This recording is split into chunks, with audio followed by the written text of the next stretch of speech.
Hi good morning friends. First time మా channel చూస్తుంటే please like share subscribe my channel. Today వచ్చేసి బీరకాయ curry. లేత బీరకాయని తీసుకొని దాన్ని పీల్ ఆఫ్ చేయాలి. ఆ పొట్టు అనేది పీల్ ఆఫ్ చేసి పక్కన బీరకాయల్ని కడిగేసి బీరకాయ ముక్కల్ని కట్ చేసి ఆనియన్ కట్ చేసి ముందుగా శనగపప్పుని ఒక గిన్నెలోకి నానబెట్టుకోవాలి. పచ్చిశనగపప్పు. తర్వాతకి కడాయి పెట్టుకొని ఆయిల్ వేసి పోపు దినుసులు వేసి ఆనియన్స్ వేయాలి. తర్వాతకి కరివేపాకు యాడ్ చేయాలి. ఇలా యాడ్ చేసి తిప్పేయాలి. ఇలా 5 మినిట్స్ తిప్పేసిన తర్వాతకి ఆ పచ్చెనగపప్పు గింజలు కూడా యాడ్ చేయాలి. మొత్తం యాడ్ చేసిన తర్వాతకి కొంచెం పసుపు యాడ్ చేసి ఆనియన్స్ ఆ శనగపప్పు అనేది మగ్గేయాలి. మగ్గిపోతుంది. తర్వాతకి అల్లం వెల్లుల్లి పేస్ట్ వేయాలి. 1/2 టేబుల్ స్పూన్ వేయాలి.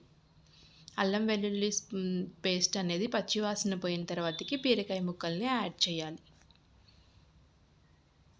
బీరకాయ ముక్కలు యాడ్ చేసి కొంచెం సాల్ట్ వేసి కలిపేసి మూత పెట్టేయాలి. 5 మినిట్స్ తర్వాతకి బీరకాయ ముక్కల నుంచి వాటర్ వచ్చి బీరకాయ ముక్కలు అనేది ఉడికిపోతాయి. బీరకాయ ముక్కలు ఉడకకపోతే కొంచెం వాటర్ పోసి ఉడికించాలి. ఒక టీ గ్లాస్ వాటర్ పోసి ఉడికించాలి. మళ్ళీ మూత పెట్టుకొని 5 మినిట్స్ తర్వాతకి తీసి బీరకాయ ముక్కలు అనేవి ఉడికిపోతాయి. ఇప్పుడు దీంట్లోకి సరిపడా సాల్ట్ వేయాలి. తర్వాతకి 1.5 స్పూన్ కారం వేయాలి. మొత్తం కలిపేయాలి. ఈ ఆయిల్ అనేది పైకి వచ్చిన తర్వాతకి ఒక చిన్న గ్లాస్ అంటే 4-5 టేబుల్ స్పూన్స్ పాలు పోయాలి. పాలు పోసి ఒకసారి తిప్పేసి ఒక 2 మినిట్స్ అలా వదిలేస్తే